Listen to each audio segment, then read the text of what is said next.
You spent most of your 20s alone. Not lonely. Alone. There's a difference. You had your routine. Work. Gym. Video games. Sleep. Weekends were yours. Nobody texting. Nobody asking where you are, or what you're doing, or if you ate yet. Just silence and freedom and the comfortable weight of your own company. You got used to it. You got good at it. Then you met her at work. She works in accounting. You're in IT. She needed help with her computer. You fixed it in 5 minutes. She laughed at something you said. You don't even remember what it was, but you remember the laugh. She started stopping by your desk, asking questions she definitely knew the answers to. You're not stupid. You knew what was happening. And for the first time in years, you thought maybe you could do this. You asked her to lunch. She said yes. You talked about nothing important, and it felt easy. Natural. She didn't make you perform. Didn't make you pretend to be someone louder or more interesting than you are. 3 months later, she's your girlfriend. You tell yourself you're happy. You are happy. When you're with her, everything feels right. She's kind. She's smart. She thinks you're funny even when you're not trying to be. She looks at you like you're worth looking at. But then she goes home and your phone buzzes. Good morning text. Every single morning. 7:15 a.m. Like clockwork. Good morning, babe, red heart, hope you slept well. And your entire day shifts. Because now you have to respond. And responding means engaging. And engaging means entering a conversation you didn't ask for at a time you didn't choose. You stare at the message. You know it's sweet. You know she's being thoughtful. You know any normal person would appreciate this. But all you feel is trapped. You put the phone down. You'll respond later. You tell yourself you're just busy. You're not busy. You're avoiding. You know you're avoiding. By noon, there are 3 more messages. Asking how your day is going. Sharing something funny that happened. Sending a meme you don't find funny, but you send back a laughing emoji because that's what you're supposed to do. Sometimes you turn your phone off entirely. You tell her the battery died. You tell her you were in a meeting. You tell her you didn't hear it ring. She believes you because why wouldn't she? She has no idea that the person she loves is the same person who hides from her texts like they're bills he can't afford to pay. The weekends are worse. She wants to see you. Obviously. That's what couples do. She suggests dinner. She suggests a movie.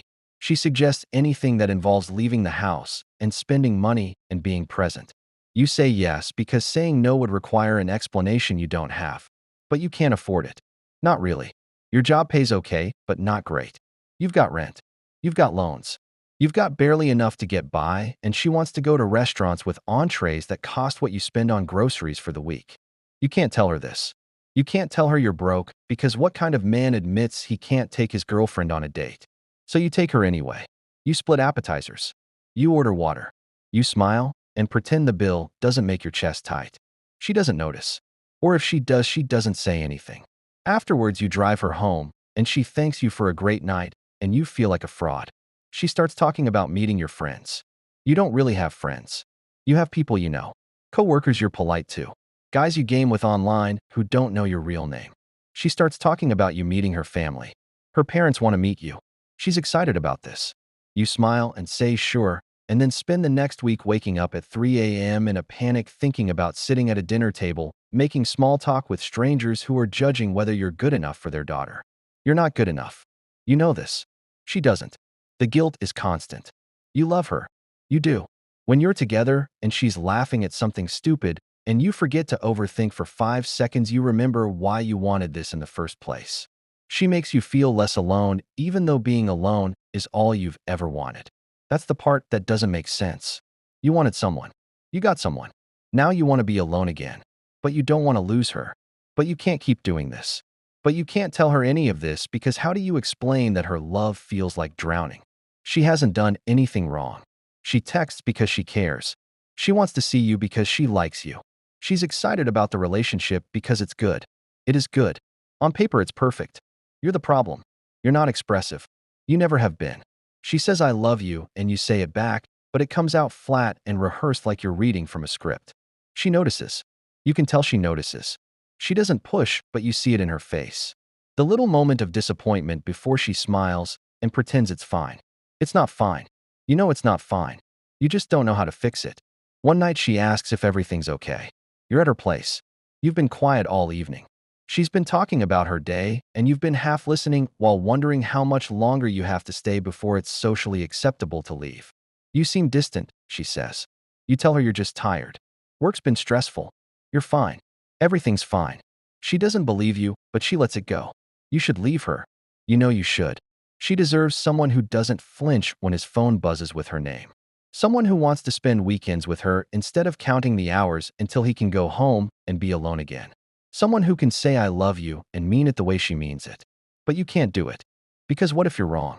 What if you leave and 6 months from now you're alone again and you realize this was the best thing that ever happened to you and you threw it away because you couldn't handle a good morning text?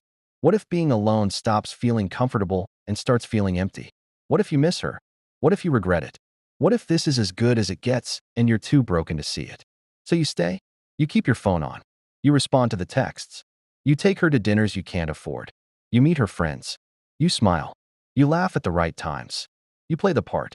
And late at night, when she's asleep next to you and you're staring at the ceiling wondering how you ended up here, you realize the truth. You don't hate her. You hate that you can't be the person she needs you to be. You hate that love feels like work instead of relief. You hate that the thing you wanted most is the thing that's suffocating you. And you hate that you're too afraid of being alone to do anything about it. You know how this ends. Either you break up with her and spend the next year wondering if you made the biggest mistake of your life, or you stay and keep pretending until she figures it out herself, until she realizes you're not the person she thought you were, until she leaves you. There's no third option where you magically become the boyfriend she deserves, where you suddenly love getting good morning texts and making dinner reservations and meeting her parents. People don't change like that. You are who you are. She is who she is. And sometimes two people can be good people and still be wrong for each other. The question isn't whether you love her. The question is whether you can love her the way she needs to be loved. And right now, scrolling through her messages while sitting alone in your apartment, you already know the answer. You just don't want to admit it. So what would you do? Are you the problem, or is the relationship just not right? Drop a comment. And if this hit too close to home, you're not alone. Subscribe for more stories about the messy stuff nobody wants to talk about.